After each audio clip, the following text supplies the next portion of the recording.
and spend the next hour with you all, really diving into maternal mortality, system reform, and research. So we'll just go ahead and get started. Okay, I want to start off this talk today with this statistic. In 2023, it was found that every 2 minutes, a mom was dying due to a cause related to pregnancy. So, a pregnancy-related complication every 2 minutes. And that seems like a really stark time frame to think about. And if we really want to zoom out and really consider what's actually happening behind the statistic, we need to look at both the global context and within that, how the system itself is operating when it comes to maternal health care. So, when we zoom out and look at maternal mortality as a whole, we see that the maternal mortality ratio stands at about 223 per 100,000 live births. And sub-Saharan Africa does account for 70% of these maternal deaths worldwide. But we have seen over the last 2 decades major progress in terms of dropping those numbers of our MMR, and it's fallen by 34% since 2000. But contrasting this particular trajectory is the United States, where our rate in the US has actually doubled in that same period. And this calls for further investigation and also a deeper understanding of what actually is underlying these causes and these reasons. We know that countries with lower rates of maternal mortality have many core features. Among them, they have universal access to maternity care, better integrated postpartum surveillance models, and also more accountability frameworks for respectful care. But that in and of itself does not fully explain what's going on globally and then also in the United States. Now, the United States, as we know, has one of the highest maternal death rates compared to all other well-developed or higher developed and higher income countries. And approximately 1,200 women die from pregnancy-related causes every year in the United States.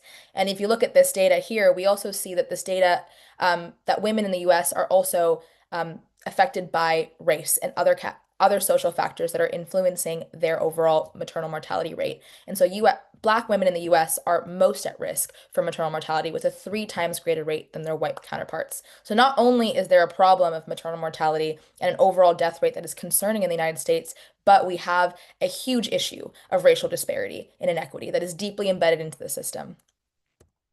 So, what is maternal mortality? And I'm a big fan of really diving into definitions because I think that it tells us a lot about how we are collecting data and what we are doing with that data. And so, if we think about maternal mortality, we have a lot of definitions out there in the ether. And a global definition that's most commonly used, which is defined by the World Health Organization, is death of a woman while pregnant or within 42 days of termination of a pregnancy, and for any cause related to or aggravated by the pregnancy or its management. And what's interesting here is, we really focus on this very specific time period of during pregnancy or within 42 days after. Now, the US defines maternal mortality a little bit differently. The CDC actually includes the entire 1 year after the end of pregnancy to be a part of pregnancy-related deaths. And so it captures a bit more nuance. We're able to capture any chronic conditions or complications that might arise in that postpartum period, which is interesting considering the fact that the US as a whole does not necessarily have a very robust postpartum healthcare structure. But regardless, we do consider this data when we're talking about maternal mortality in the US. But so, what are the implications of these definitions?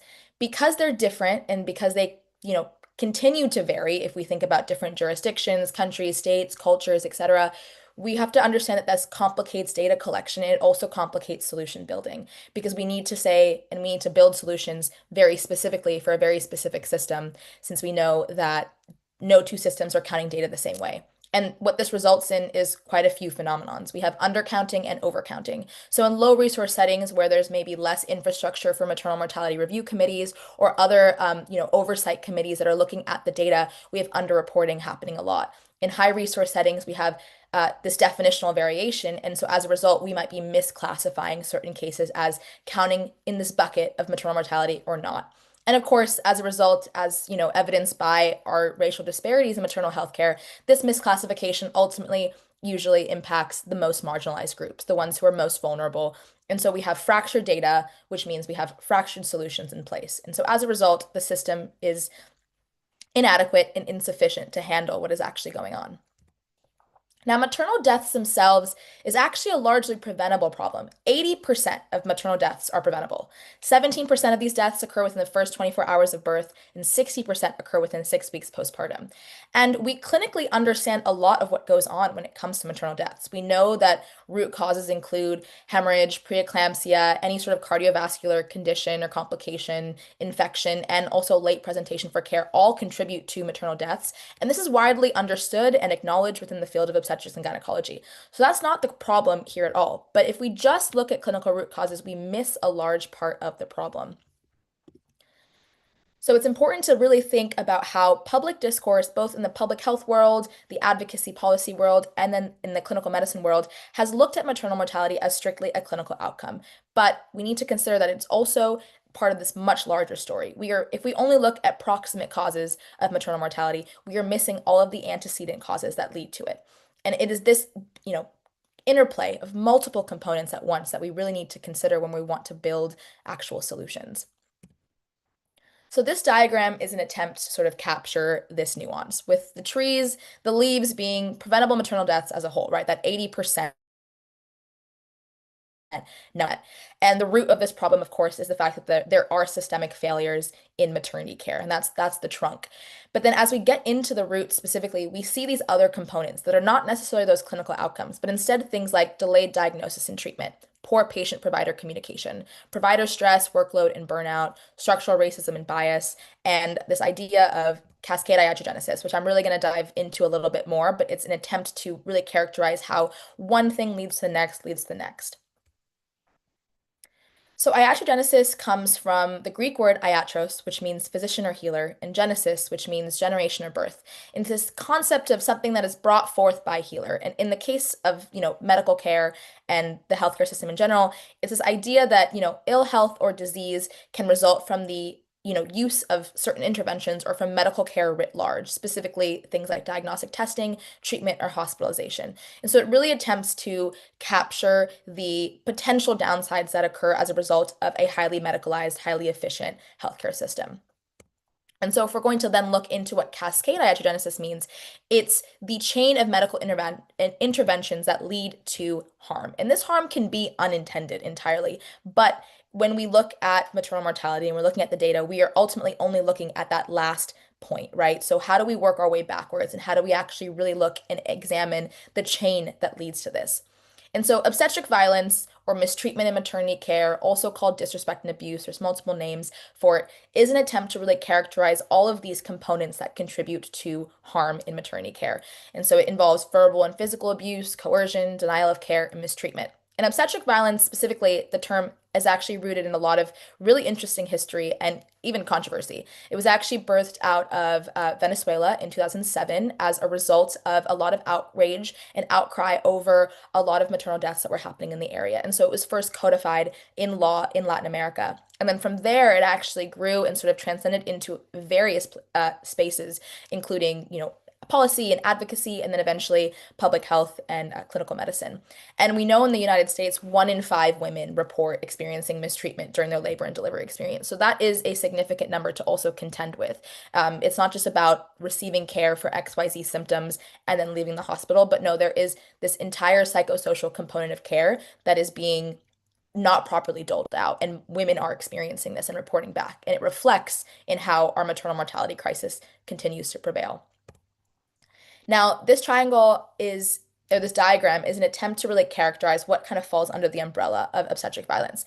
And what I really like about this, visual is that it shows this spectrum from normalization to degradation to assault. And it's this idea that just like a cascade exists and one thing leads to the next, these actions and these moments in care are not black and white. It is not just, one thing happens and then another thing happens as a result and that is it, but it is the accumulation of a lot of different actions. And so you see kind of at the bottom of this triangle, these normalization components of care, things like, hostility towards certain clinical care members or jokes about birth plans and, this idea of how we, pathologize pregnancy and birth in some ways that can be diminishing to what a pregnant person wants and hopes for.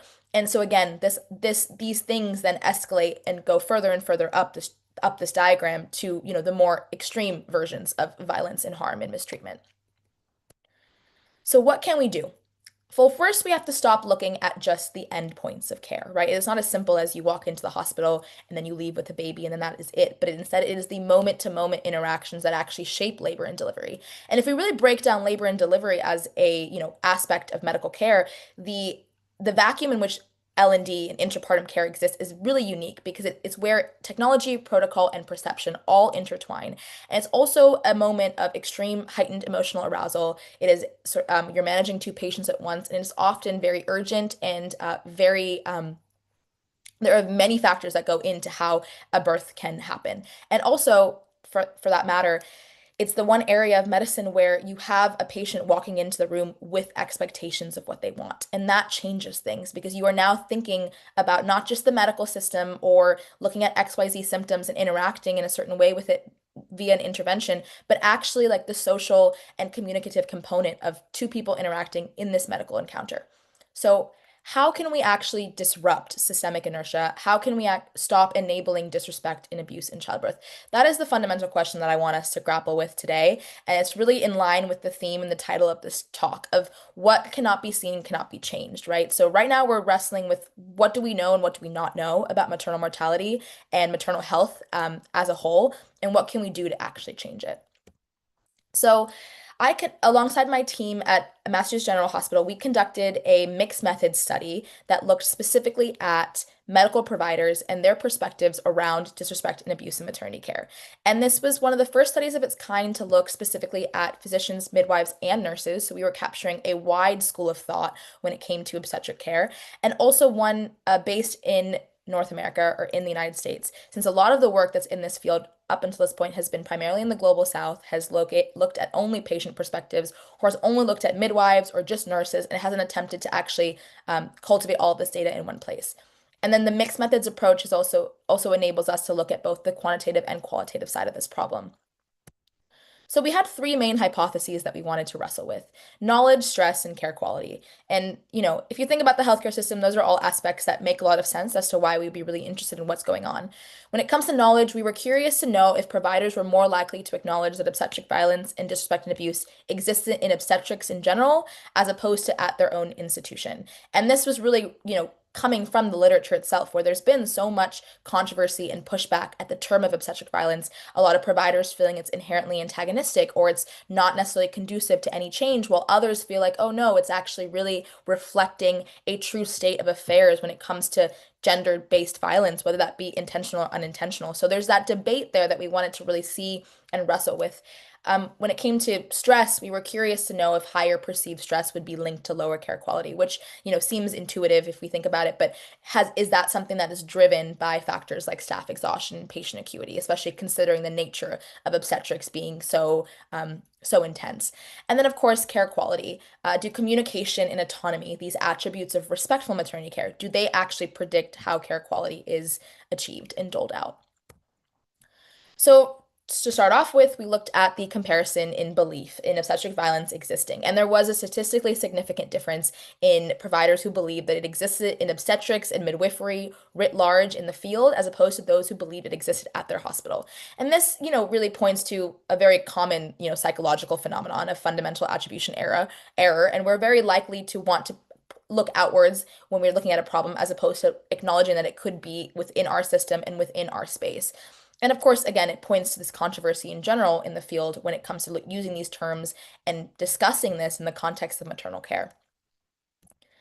Now, when we looked at the perceived stress, which was a self-reported, measure that we evaluated, we looked at that in the context of care quality. And now this data didn't necessarily give us a statistically significant outcome, but it does point to further investigation being needed, specifically to look at care quality as it applies in obstetrics specifically, and if there's specific stressors that should be more evaluated than a generic PSS-4 scale, which is a validated measure for stress, but might not be as applicable to the specific stressors in obstetrics and in labor and delivery as a whole.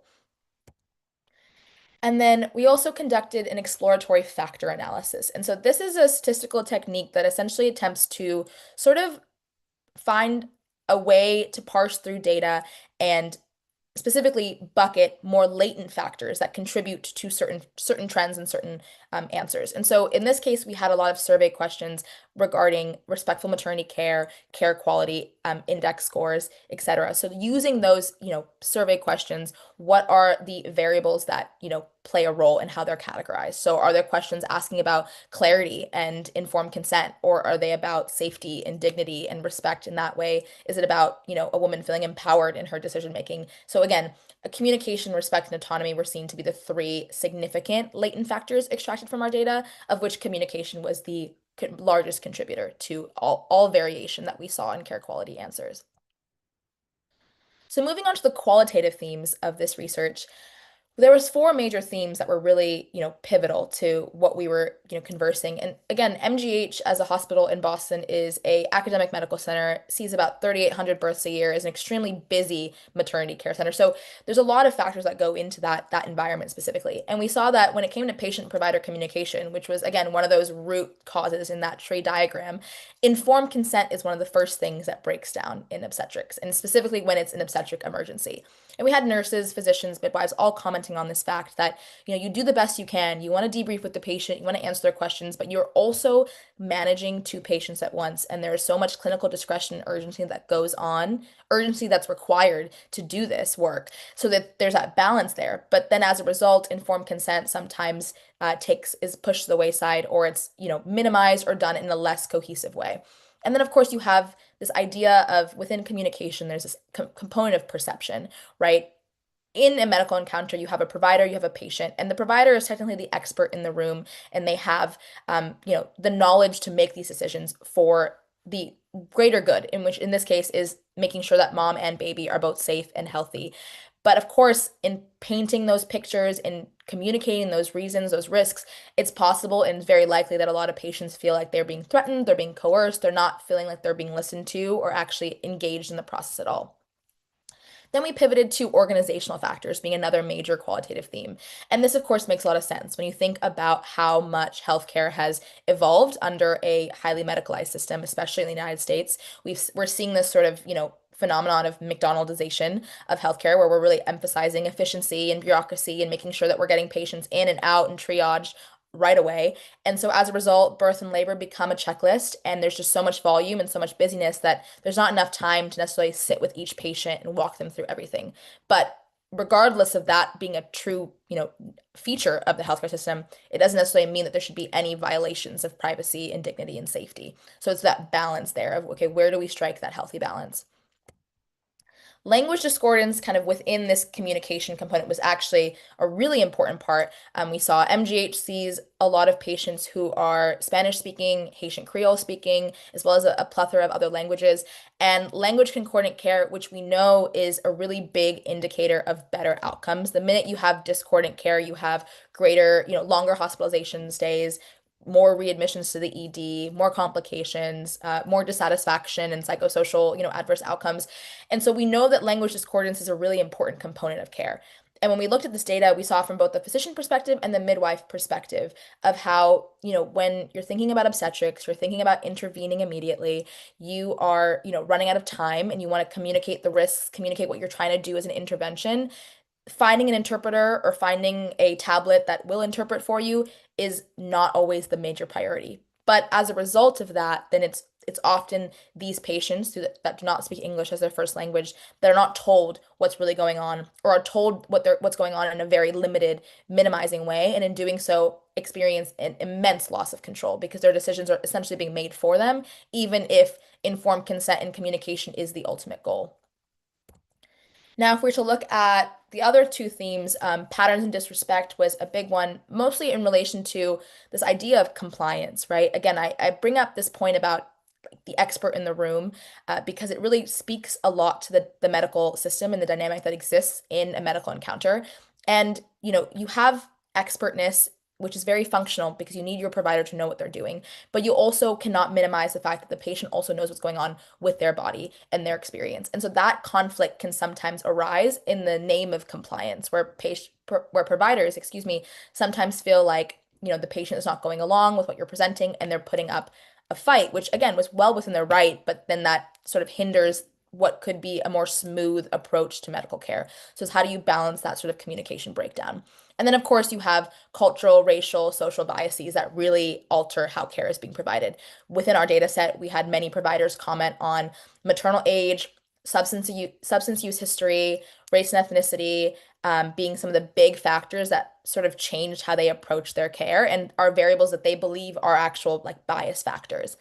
And then when it comes to clinician knowledge and belief, again, kind of with that first graph that I showed you, disrespect in a care, disrespect and abuse exists. And that's something that's, physicians and midwives and nurses are able to acknowledge, but it's again harder to articulate exactly what that means in the context of their work at their hospital, in their labor and delivery unit.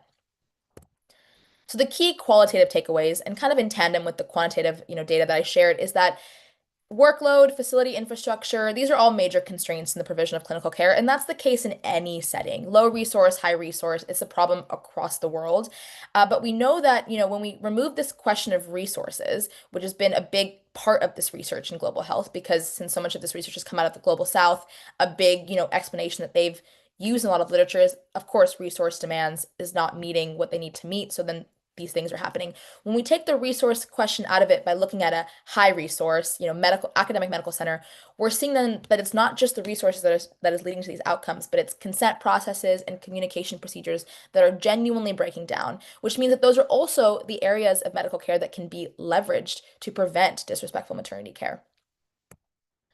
So, pivoting to solutions, right? How do we actually build solutions now that we've considered what maternal mortality is defined as, what's going on in the world, what's going on in the United States, and then what's also happening when it comes to mistreatment, disrespect, and abuse? What is actually sustainable and what is actually meaningful when it comes to building solutions? Well, first, I want to just take a second and really acknowledge the fact that development without safety is objectively a moral paradox. And here's what I mean by this. We have used, human geographers, economists, scientists, the whole gamut of, academics out there have used developmental markers as a way to indicate progress, right? We have the demographic transition model that takes us from stage one to stage two to stage three. And a big part of those stages is, ensuring that individuals who are in that stage have a healthier, safer life. And for countries that like the United States and other high income developed countries that are considered stage five, we think that progress is linear. We're assuming that we are achieving XYZ amounts of safety, but the fact of the matter is we are not. And we are seeing this in the data here.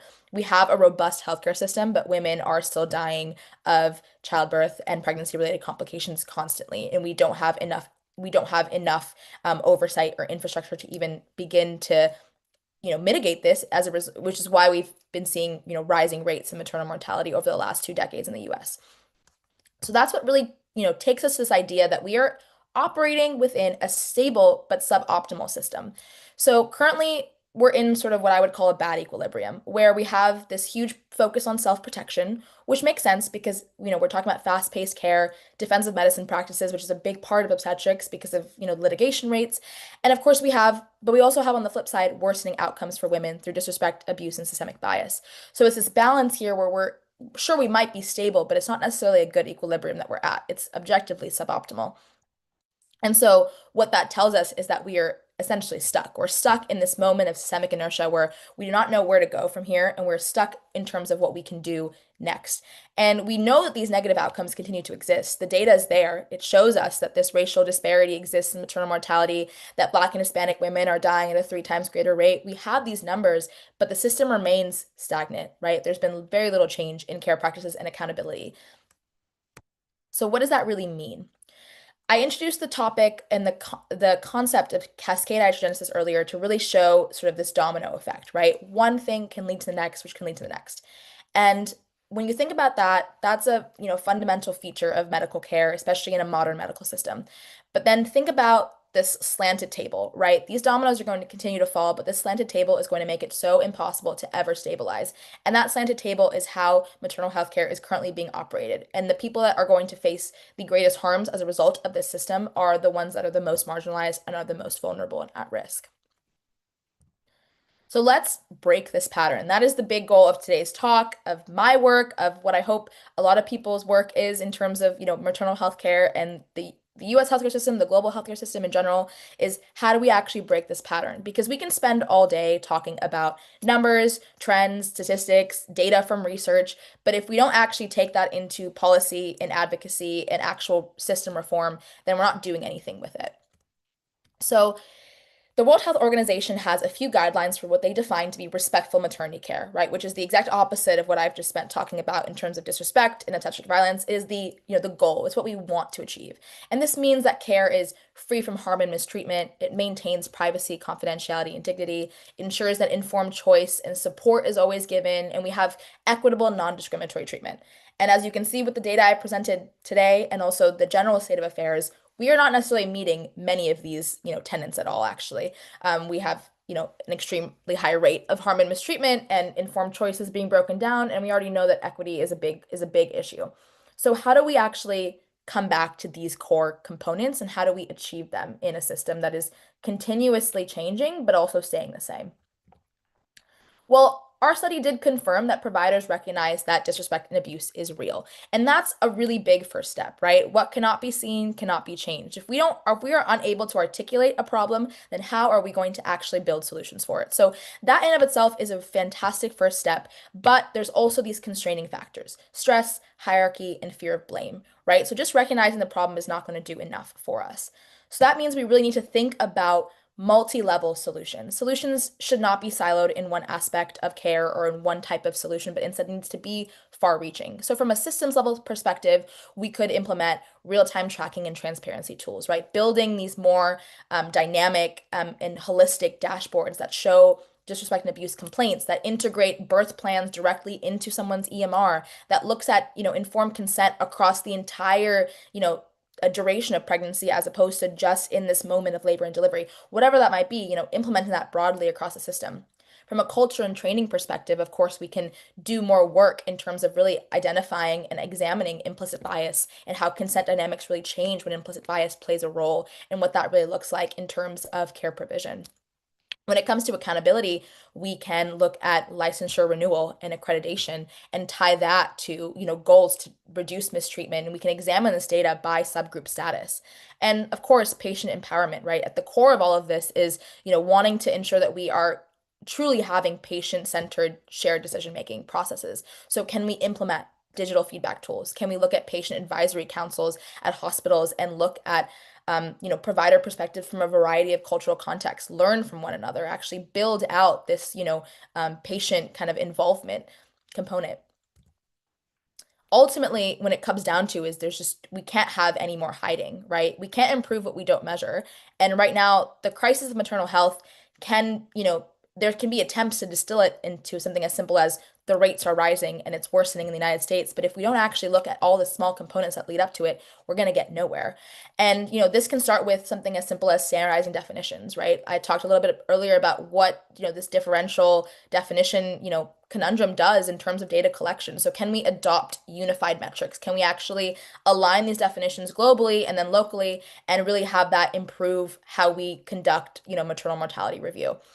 In terms of data linkage, right? Can we do a better job of capturing a true sequence of events, right? We know that care is not isolated and it's not a single moment that causes other outcomes. It's everything that contributes to your care, right? Your entire, life, your social factors and variables that play a role. Did you have access to prenatal care? All of these components play a role in how you're categorized as low risk, intermediate risk, or high risk during pregnancy. So can we integrate and have a more linked data system in place in hospitals? Can we look at maternal mortality review committees to look at not just deaths through the lens of clinical complications, but through system contributed deaths, right? This idea of iatrogenesis. Can we actually expand this review? And right now, we're at a really interesting crossroads in the country in terms of what is actually happening to maternal mortality review committees, with many getting defunded or, stripped down. So we're in this, really interesting juncture where we need them to be an accountability measure, an arm for oversight, and yet we're still not, making it happen in the places that need it the most. We could also implement quality dashboards and really look at, these respectful maternity care indicators, right? Those care quality, scores that I used in the data, can we actually use that widely across hospital systems as an actual metric to achieve beyond just the rates of C-section, the rates of, hemorrhage and sepsis and complications, right? Can we use these tenets to actually serve as a metric to achieve. And of course, we have, policy in place. The Shine for Autumn Act is an example recently introduced or reintroduced in Congress in regarding, standardized reporting, right? Having more oversight in terms of what's going on in labor and delivery to lead to stillbirth. So can we support policy and advocacy in that realm as well and push that forward to do so in a way that's sustainable and effective?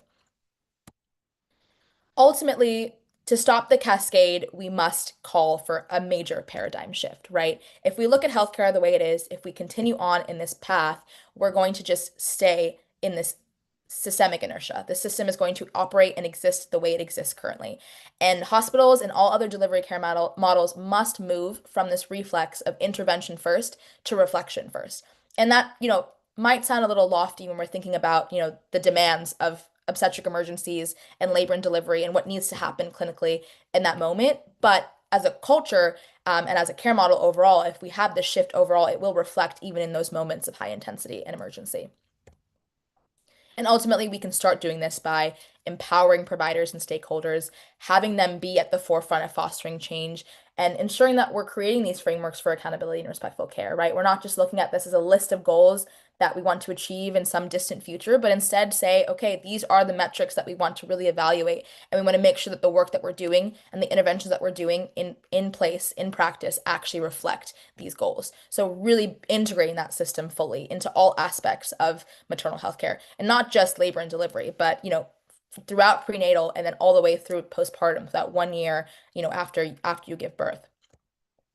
And ultimately, the goal for all of this is a better system, right? That maternal healthcare system that actually prioritizes safety and dignity and trust, because that's what will actually lead to better outcomes. And that's what's sorely missing and lacking at this current moment. And yes, there's so many contributing factors to our worsening maternal mortality rates and, questions of access and insurance and all of these other logistical problems that are obviously contributing to this issue. But at the core of all of this is the treatment of one another within the healthcare system, how that communication works, how that informed consent works, and what's actually going on in the provision of actual medical care, not just medical care as a concept. So I want to kind of finish off this talk with a quote that I really, feel very strongly about. Women are not dying because of diseases we cannot treat. They are dying because societies have yet to make the decision that their lives are worth saving. And it's this idea that we cannot keep justifying pregnancy, childbirth, and all such complications as this natural phenomenon that occurs for women or for individuals who are giving birth and becoming pregnant, but instead it is what is happening in the maternal mortality that we're seeing, the complications that we are seeing are symptoms of a much larger and much more fragmented and broken system. So with that, I will, open it up for questions. I'm happy to go back to any slides if there's anything to clarify, but thank you so much for having me this evening or this afternoon if you're on the East Coast.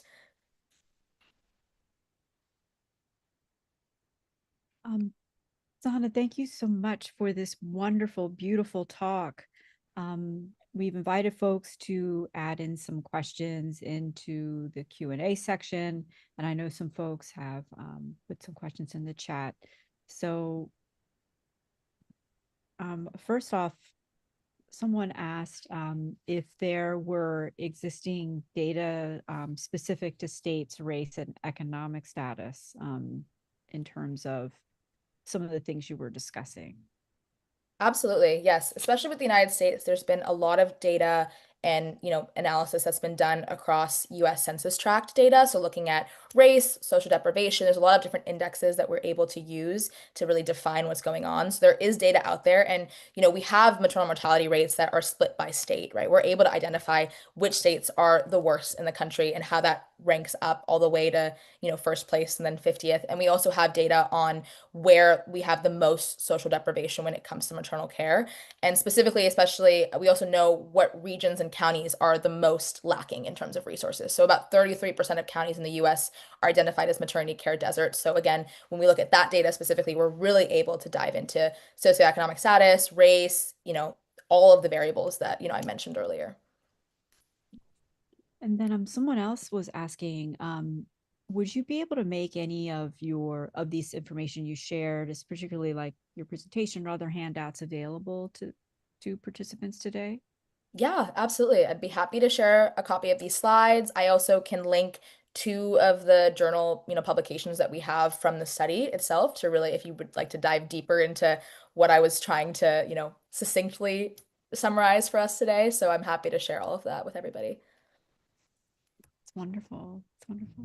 And if folks wanted to get more involved in some of the work that you were discussing, like what advice would you give those who were on the call today? I think that the really important part about a topic like this is that it is so multifaceted and like really plays a role in a lot of different industries and components. It's not just like the clinical medicine enterprise or the research enterprise, but it is policy, it's advocacy, it's community work, in the on the ground, right? Talking to people, informing them of their choice, like community centered, practices, doulas, like there's so many ways in which someone can get involved in this type of work that, I don't think we need to look at maternal health care or reproductive health care writ large as something that you have to have like medical expertise to engage in, but you can actually just engage from a policy perspective, even supporting bills of, importance or stopping, defunding of like maternal mortality review committees or whatever might be going on, right? Those are things that you can do within your community. Yes, it's and uh one of our attendees, Amitha Lewis Jack, she was asking, can this if this data can be linked to their malpractice insurance and have them pay higher rates? Oh, that could be a way, like a potential accountability measure for sure if we were to look at specific, reports. The biggest problem with that specific potential solution is that there's very little reporting or data collection on the ground in terms of who is experiencing the mistreatment in what cases. There's very little reporting like mechanisms that exist in a lot of these hospitals for that to even be like collected somewhere. Now, if we could collect that data and really say, okay, I had XYZ experiences as a patient in this hospital. This is what I really came out of it from. And you linked that to overarching, care outcomes for a given practice, you would maybe be able to make that link and actually do something there. But given the fact that obstetrics and gynecology is already, has an extremely high rate of malpractice suits and lots of litigation, the field is already oriented towards a very defensive medicine practice. So I don't necessarily know that that would actually be a very sustainable or effective solution. And I think if anything, we would probably alienate providers from wanting to be accountable and actually, engage in this reporting system. Yes, yes. I want to hand this off quickly to my colleague. I see your hand is raised. Yeah, absolutely. I know there are a number of great questions in the Yes. chat. So excellent conversation, Sahana. I know we definitely have at least one maternal mortality conversation at BCPH on a yearly basis. But especially to your point about alienating providers, I think, one of the biggest issues with it could be obstetric violence or it could be anything related to physicians as well, is we can have these fantastic dashboards that you're talking about. But how do we really have the systems change? Because even if we have a fancy dashboard, that doesn't change the work hours and the other things that are incentivizing people not to spend time with their patients, and for a lot of these outcomes to happen. But what are your thoughts on that? I think that's actually it's a really important question because I think it's at the crux of this work is, okay, what can we do that's even effective and sustainable? And then what about the natural components of medical care, right? That we really just can't erase. We're not going to magically have, an overstaffed unit all of a sudden with a bunch of beds and, an hour with a time of time to spend with each patient. But I think and I've been having a lot of these conversations recently about this very specific issue. And I think the biggest part is, you can accept that there is some level of, basic functionality when it comes to how the medical system operates, right? You're entering a hospital, you are hoping for care in some sort of, triaged, like tiered system, and you want to experience XYZ interventions. And that's a big goal and an overarching, benefit of having medicalized care in this way. So if we're able to just, isolate whatever exists in that little umbrella of like, okay, these are things that are just naturally a part of the system, and we actually can create solutions for the parts that we can change, like how we communicate. Can we, implement a more robust informed consent process that spans the entirety of pregnancy, right? Where you're able to communicate with your provider, ask questions, really engage with your actual, potential risk as a patient, so much so that you're not, being thrown this information for the first time and hearing it for the first time, in labor. Is that something that would then ease the thing of how obviously you're not going to have 30 minutes with the patient if something's going wrong and you need to intervene. If you're wheeling a patient off for an emergency C-section, you're not going to have 30 or 40 minutes to discuss every single thing under the sun, right? And that's just a natural part of medical care. So it's like, okay, that's okay. Let's work our way backwards and actually really dissect then each moment and each chain in that reaction. Absolutely lovely. I do have additional question as well. You had a slide that was related to implicit bias training, and I'm somewhat of a critic of this just because there is a lot of recent research that says that implicit bias training is not effective, or in fact has paradoxical Mhm. results in making people, unfortunately, more racist or more sexist or whatever the case may be. And one of the things I didn't notice in terms of being able to have more providers that look like the people that we want to serve, right? So more African American Mhm. providers, Latinx providers, et cetera. So thoughts on that as well. No, absolutely. I think the same point that was made about language discordance and concordance is actually the same point that can be made then about having a provider who looks like you and has similar identities to like really, understand that life experience. And there's an interesting kind of body of literature about narrative humility in Mhm. medicine and this idea that, okay, like as a provider in this interaction, you have to understand that you're never going to know every single thing about this person, right? You can make certain assumptions and decisions based off of, you know, test data and diagnostics and do those things within the realm of clinical medicine, but you fundamentally are not going to know an entire person's life story. So what can we do to bridge that gap? It would be, diversifying the workforce, right? Ensuring that we have providers with a variety of life experiences that are going into these fields. And that I think is something that we have to then step back and really think about how we revolutionize the medical education system to reflect this, right? I think right now the medical education system is pushing, certain types of people to certain specialties more than others. And so you're seeing this kind of funneling approach with how we have education. And then we also know that in the US, like we're one of the only countries where we have a decrease in empathy between medical students in their first year and then their fourth year, right? So something that we're doing there educationally is not building or is not sufficient for what we want in terms of a diverse workforce to reflect a diverse population. So I think, and it's a roundabout answer to your question, but I really do think that that to answer that, I think we'd have to back up all the way to medical education, how we're training future physicians, nurses, midwives, doulas, all of the health professionals in this field. Yeah, thank you so much. Yeah, I know other people have questions, but thank you for answering mine. Um, so Sahana, there's two questions from one of our participants, Kamaldeen Sunny. Um, they thank you for the excellent presentation and wanted to know, do you have for states in the US with a view, do you know about the effect of Obamacare denial in some states on the issues you were discussing today? I guess I think might be in reference to a lack of, Medicaid expansion and how that might impact. Um, And then they also were asking, would you consider those attacking obstetric clinics as pro-life protesters as part of this violence? Well, to answer the first question about Obamacare denial, insurance access, there's definitely a lot of robust data out there in terms of what that impact has had on maternity care. And specifically, if you look at states with less expansive policies, right, compared to those with more expansive policies, you can see a huge differential there in terms of maternal outcomes. And when there was that one, and I'm blanking on the specific date when this happened, but when Medicaid did expand into the postpartum period a little bit more than it was originally, we saw, a really great benefit in terms of like having that access to care because we know in the US we have almost no postpartum healthcare enterprise at all. And so expanding access in that regard actually really did assist with, improving outcomes. But again, that wasn't necessarily universally implemented or implemented at the same level in every state and every county. And so I think for that data specifically, it's definitely worth looking into more as to how denial and certain types of access restrictions play a role in these outcomes. Thank you for that clarification. Um, and I guess also someone was asking, Buffy Jameson, Faye was asking about where I can find the new literature on implicit bias.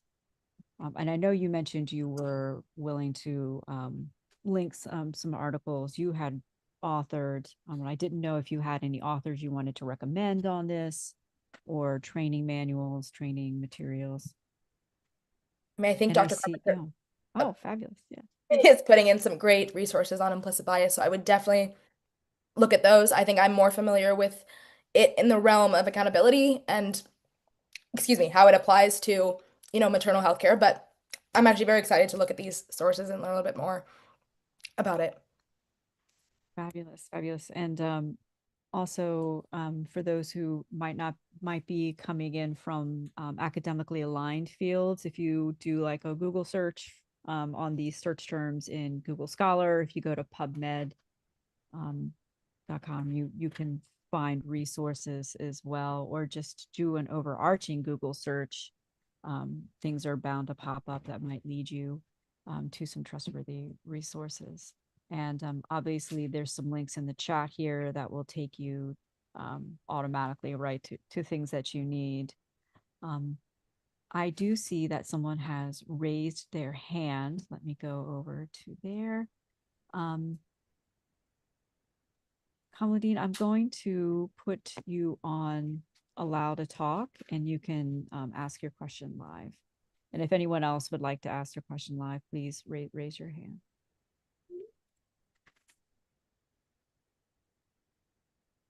So Kamaldeen, you're able to talk if you Yes, want to come off mute.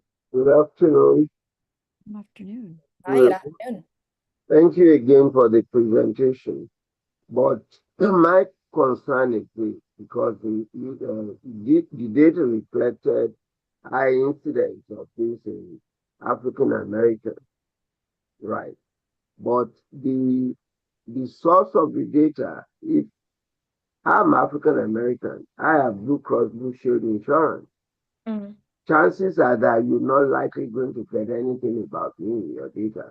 Most of these public hospitals, county hospitals that depend on Medicaid would have mostly African Americans, right, and Latinos.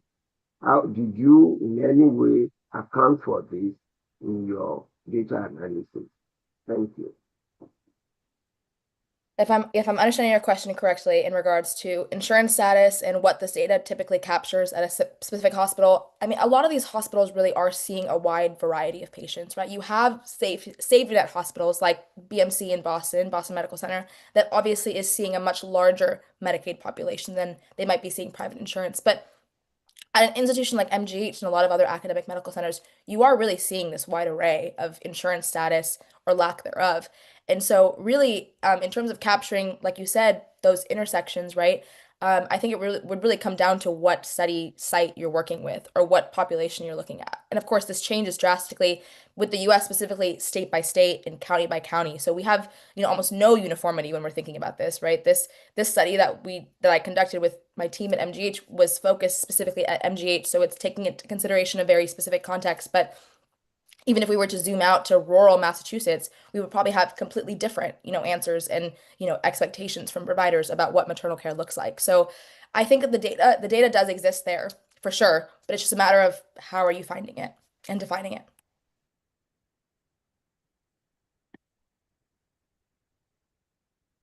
Thank you so much, Kamadeen. And just looking to see, I don't see any additional questions. I did want to share that Linda Arnade very kindly shared a link to her group in Pittsburgh that works on aligned issues, and that link is https embrace.pitt.edu, and I'm going to reshare that link in the chat to bring it up to the top of everyone's comments, because we've had a lot of things shared. And then Buffy Jameson, Faye also had a question mentioning, she said, they said, you mentioned that empathy levels go down in healthcare students from the first year to their fourth. The amount of trauma that graduate level students face is enough that there are high suicide rates. Do you think that contributes to that? Absolutely. Again, I'm not an expert in this data by any means, but when you look at it overall, you can see that the decrease in empathy is obviously also associated with how drastically your medical education experience changes between your first and second years to your third and fourth, right? And then with that comes, of course, this idea of burnout, mental health, like well-being not being prioritized. You're taking board exams, you're doing all of this work. So of course, high rates of, suicide and burnout that we're seeing right now across, the medical system in general is definitely a symptom of a system that's not prioritizing things like empathy and well-being, right? We're like oftentimes working a lot of our medical providers to the ground, and that's also fundamentally a problem. And we're seeing, and again, that reflects in the data here where we're talking about mistreatment, and sometimes it's, one of the quotes from the qualitative data was a provider said, I feel like I'm coming up short again and again, no matter what I do, right? You just feel so inadequate and insufficient in a system that is built in a very specific way. So there's a lot of confounding factors and variables that really overlap here. And I think, I mean, I'm a large proponent of us really like breaking that down and saying, okay, let's look at burnout and stress and all of these components as how it plays a role in how we provide care. You make a lot of really good points there, and that's people who are doing their best in order to serve, the greater public and undergo so much stress to the point where it undermines their ability to support those they have set out their entire academic careers and professional careers to support. That's um, both upsetting but also insightful. And of course, public health is about identifying those issues in order to improve things moving forward. Um, we also have a question about how do you think AI can help? I think this is actually a really, really important and interesting question. It's actually something that I've been kind of wrestling with at the start of my PhD program is, talking to my advisor and saying, okay, we're building solutions for a healthcare system that is fragmented, that doesn't work. And it would be foolish to not consider the implications of AI and technology because the world that we live in today is going to look drastically different 2 years, 5 years, 10 years from now. It's looked so different in the last five where we've really seen AI come into play. So it would be objectively foolish to not consider how it can help. Now, at the same time, though, I do have reservations about how we implement and use AI and other, tools in that way. I think a big component is ensuring that, if we're building technology or building AI models and tools and, um, machine learning, methods into medical care, we're doing so in a way that does not further isolate a patient, right? We already have this interplay of provider, technology, and patient ongoing at present without AI being a problem or being involved. And so what does that mean in terms of, again, who is that expert in the room? Who is actually making those decisions at the end of the day? What can we do? And I think also a big thing with AI, algorithms, ML is that we also consider, are they being ethically built and designed to Yeah. handle a very diverse, patient population, right? I spent a lot of time in grad school looking at the vaginal birth after cesarean algorithm in the United States and how it was, naturally, artificially inflating risk for Black and Hispanic women strictly off of the race category. So all other variables of maternal risk could be the same, age, BMI, etc. But the minute you change that race, variable from white to Black to Hispanic, you had a significantly increased risk of an unsuccessful VBAC, right? And what does that lead to? More C-sections for a population that's already vulnerable, and then you have more complications. And then again, that cascade, right? It continues on. So if we're really integrating AI, we're really looking at, tools like this, I think it's really important to consider like how are we building and justifying that type of authority and what does that really mean in terms of actual clinical practice. And if you're interested in this at all, I would actually dive down the rabbit hole of epistemic authority as it applies to predictive technology in medicine. And there was a really fascinating article which I can find and link or send somehow about predictive technology in neuroscience specifically and what that looked like from an epistemic authority perspective of like who is the ultimate say in the room, right? And it should not necessarily be technology, but if we can use technology to make a decision more objective and less biased, that has some utility. Mhm. Well, that's you raised this session has been so incredible because so many different things have been raised. And thanks so much for that and that thoughtful reply. We're getting to toward the end of our session. I think we have time for one more question, and it's a very apropos one. Jerica Knox asked, "How can someone reach you?" You can absolutely reach me by email or LinkedIn. I'm on, both platforms. I'll drop my email in the chat right now, which is my MGH email. I'll also, I'll even give you my personal one as well. So you have options to reach me. But I I mean, I could talk about this for hours and hours and hours. So I will happily, I would love to reach out to any of you. Please reach out to me. If you have other questions, you'd like other resources or reading material that I've come across in my time working on this, I would love to share that. So yes, absolutely. Oh, wonderful. Just making sure. Oh, we have one final question that I just saw here. It's from Jeffrey Cooper. I'm going to allow them to talk. Jeffrey, you're live if you would like to come off mute. No, I just wanted to say thank you for stating that response so eloquently about the unbiased algorithmic bias that you discovered in the research. Thank you. Thank you. I appreciate your appreciation, and I think it's a really important part of if we're ever going to implement more algorithms and clinical decision-making tools relying on technology, that we really take a look at the human that is coding that work and if what biases are being introduced and then codified in clinical care. Oh, wonderful. Sahana, I want to thank you so much for being here today. And as Rita Wiltz just wrote in all caps, this was a great session indeed. And I'd like to hand it off to my colleague as well. Yeah, no, thank you again, Sahana. We would definitely love to have you back. So if you have like encores to like your this talk, definitely, I think you have like quite a robust audience that came. And I know I was texting some people as well, who are on the YouTube channel. So thank you so much. Thank you to the audience. We look forward to seeing you guys at the next webinar in the next couple weeks. Yes, Thank and you. look in your emails for your certificate of participation. And if you have any questions, just write to communications@bcph.org. Also, very quickly wanted to share that we do have some upcoming webinars as well.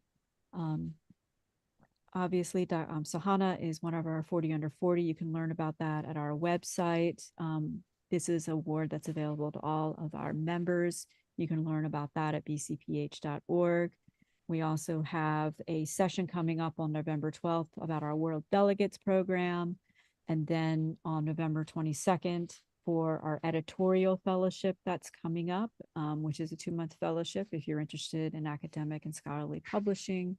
And then we have a research scholars program that supports new and emerging thought leaders who are interested in writing and working with someone directly in producing a manuscript for scholarly publication. So thank you again for being here. And if you have a moment, please fill out the survey that's going to be coming to you via email. So thank you and good day.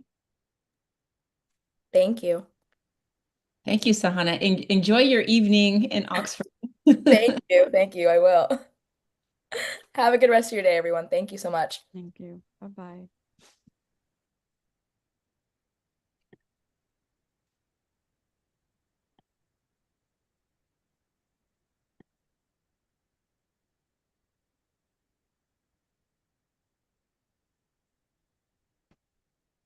Seeing people slowly head out.